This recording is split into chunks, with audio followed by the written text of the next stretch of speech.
2025 IPL தொடருக்கு முன் mega ஏலம் நடக்க உள்ளது. அதற்கான விதிமுறைகளை பிசிசிஐ தயாரித்து வருகிறது. கடந்த ஆண்டு ஒவ்வொரு அணியும் 4 வீரர்களை தக்க வைக்கலாம் என்ற விதி இருந்தது. ஆனால் ரைட் டு மேட்ச் என்ற விதி இல்லை. இந்த ஆண்டு ஒவ்வொரு அணியும் 3 வீரர்களை மட்டுமே தக்க வைத்துக் கொள்ள முடியும். ஒரு வீரரை ரைட் டு மேட்ச் பயன்படுத்தி வேறு அணி ஏலத்தில் வாங்கிய பின் அதே ஏலத் தொகைக்கு அவரை தங்கள் அணிக்கு திரும்ப கொண்டு வரலாம். அந்த வகையில் 4 முக்கிய வீரர்களை தக்க வைத்துக் கொள்ள விரும்பும் சென்னை சூப்பர் கிங்ஸ் அணிக்கு தோனியை தக்க வைத்துக் கொள்வது குறித்து குழப்பம் நிலவுகிறது.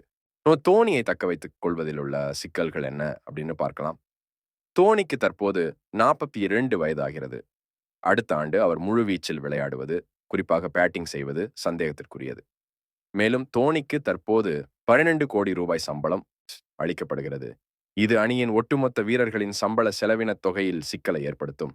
ஒரு அணி 3 வீரர்களை மட்டுமே தக்க வைத்துக் கொள்ள முடியும் என்றால் கேப்டன் ருதுராஜ் கெய்க்வாட், ரவீந்திர ஜடேஜா, மதிஷா பதிரானா ஆகியோரை சிஎஸ்கே நிச்சயம் தக்க வைத்துக் கொள்ளும். 4வது வீரராக ரைட் டு மேட்ச் பயன்படுத்தி சிவம் துபேவை ஏலத்தில் அந்த அணி வாங்கக்கூடும். தற்போது தோனியை அணியில் தக்க வைத்தால் ஜடேஜா, சிவம் துபே அல்லது பதிரானா ஆகியோரில் ஒருவரை ஏலத்தில் விட்டுவிட்டு மீண்டும் போட்டி போட்டு வாங்க வேண்டிய நிலை ஏற்படும். சிவம் துபே, மதிஷா பதிரானா போன்ற வீரர்களை ஏலத்தில் விட்டால் அவர்களுக்கு 5 கோடிக்கும் அதிகமாக ஏலத் தொகை செல்லும். இந்த நிலையில் அவர்களுக்கு பதில் தோனியை ஏலத்தில் விட்டால் மற்ற 4 முக்கிய வீரர்களை தக்க வைத்து கொள்ளலாம். ஆனால் இவருக்கு தோனியை விடுவித்தால் பஞ்சாப் கிங்ஸ், டெல்லி கேபிட்டல்ஸ் போன்ற அணிகள் அவரை ஏலத்தில் எடுக்க முயற்சி செய்யலாம். அந்த அணிகளுக்கு அதிக ரசிகர் கூட்டம் இல்லை என்பதால் தோனியை தங்கள் அணிக்கு வாங்க முயற்சி செய்யும். இதனால் சிஎஸ்கே அணி ரைட் டு மேட்ச் அல்லது நேரடி ஏலத்தில் அதிக விலை கொடுத்து மீண்டும் வாங்க வேண்டியிருக்கும்.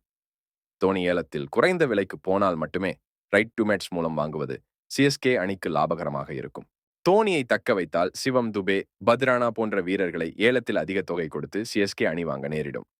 வருகின்ற ஐபிஎல் ஏலம் மற்றும் விதிமுறைகள் இன்னும் அறிவிக்கப்படவில்லை. அதன் பின் இது குறித்த அதிகாரப்பூர்வ தகவல்கள் வெளிவரலாம். நன்றி, வணக்கம். எப்படியோ இந்த வீடியோவுக்கு ஒரு லைக் மட்டும் பண்ணிட்டு போங்களேன்.